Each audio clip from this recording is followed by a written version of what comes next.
Hi, my name is Neil Shenvi, and I'm a theoretical chemist at Duke University. This is part 4 of a 5-part talk on the moral argument for God's existence. In part 3, I defended the second premise of the moral argument, the claim that objective moral values and duties do in fact exist. In this section, I'd like to introduce what I call the transcendental moral argument for God's existence, which I think is even more powerful than the moral argument in its standard form. The transcendental moral argument focuses on one particular activity, the pursuit of the truth. All of us as human beings tend to instinctively seek after the truth for its own sake. We don't seek to know the truth only if we think the truth will make us happy or improve our marriage or whiten our teeth. We value the truth intrinsically for what it is, not for what it can do for us. Moreover, most of us feel that seeking the truth is our obligation. It is something that we all ought to do whether or not the truth makes us happy. But the transcendental moral argument asks whether either of these ideas are plausible if God does not exist. Let's look at the argument in more detail. The transcendental moral argument has two premises and a conclusion.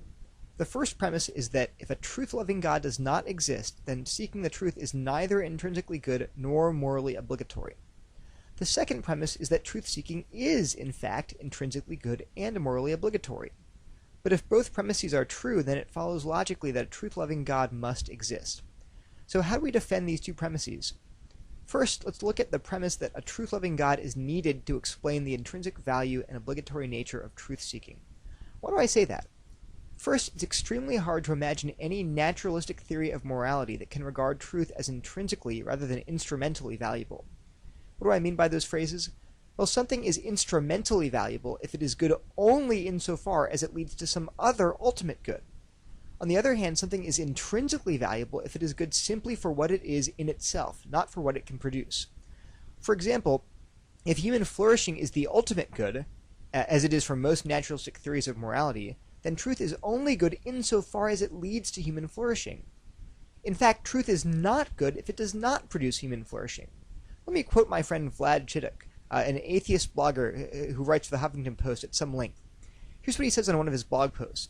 He says, saying that knowledge is an inherent good certainly sounds appealing, but it's much more difficult to justify in practice. Having anything as an inherent good is a tough sell in a naturalistic framework. In this type of system, anything else, that is besides human flourishing, can only be instrumentally good, not inherently good. It seems clear to me that knowledge is an instrumental good in this case, which means that we should only be pursuing it if it makes the world a better place. Now, Vlad is saying here exactly what premise 1 says, that if God does not exist, then there's nothing that can make truth-seeking an intrinsic good rather than an instrumental good. Now, this observation leads immediately to the second problem. Even if we claim that moral duties in general can be grounded within a naturalistic framework, or some particular moral activities can, it seems that truth-seeking cannot be one of those moral duties, since truth-seeking sometimes is evil. Here's one obvious example, though it's easy to think of many others. Imagine your grandmother is a Christian and she's lying on her deathbed. Now let's assume atheism is actually true and you're an atheist. She says to you, "I'm sad to die, but I'm so happy to finally see the God who loves me and who rescued me." Now, assuming for the sake of argument that atheism is in fact true, is your grandmother obligated to seek to know that truth? Apparently not, because knowing the truth would diminish her flourishing, without producing any tangible good for anyone. Moreover, if she asks a passing atheist whether atheism is in fact true, it seems that an atheist is morally obligated to tell her a lie, lest he diminish her flourishing. So naturalism cannot claim either that truth is intrinsically good or that we have an obligation to seek the truth.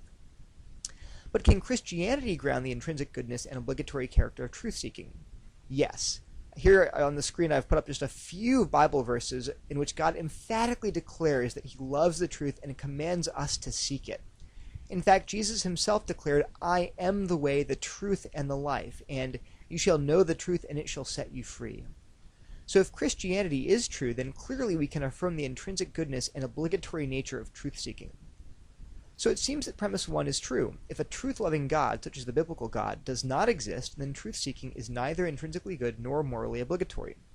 But is premise 2 true? Is truth-seeking actually intrinsically good and morally obligatory? I've already discussed the fact that almost all of us operate on the assumption that both of these facts are true, that truth is good and that we ought to seek it. But let's say that an atheist wants to deny premise 2 so that he can deny the conclusion of this argument. While that is certainly possible, there's a high price to pay. An atheist who denies that truth-seeking is intrinsically good or morally obligatory will immediately have to stop telling religious believers or anyone else to seek the truth or to abandon your religious delusions. Indeed, he'll have to admit that truth-seeking is just his own personal preference, like football or bluegrass music. That's a bitter pill to swallow for most free thinkers who tend to regard truth-seeking as the highest ideal.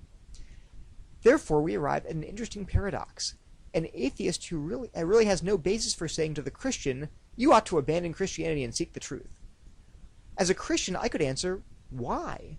I'm happy as a Christian, and it has made me an objectively kinder, more loving, and more generous person. If atheism is true, why should I seek the truth? Is truth intrinsically good? Am I obligated to seek it?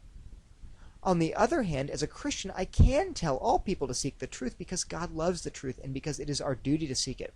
And that truth, as Jesus said, will set us free. That concludes the fourth section of this talk. In the next section, I'll ask the question, if the moral argument is sound, then why do we reject it? Thanks.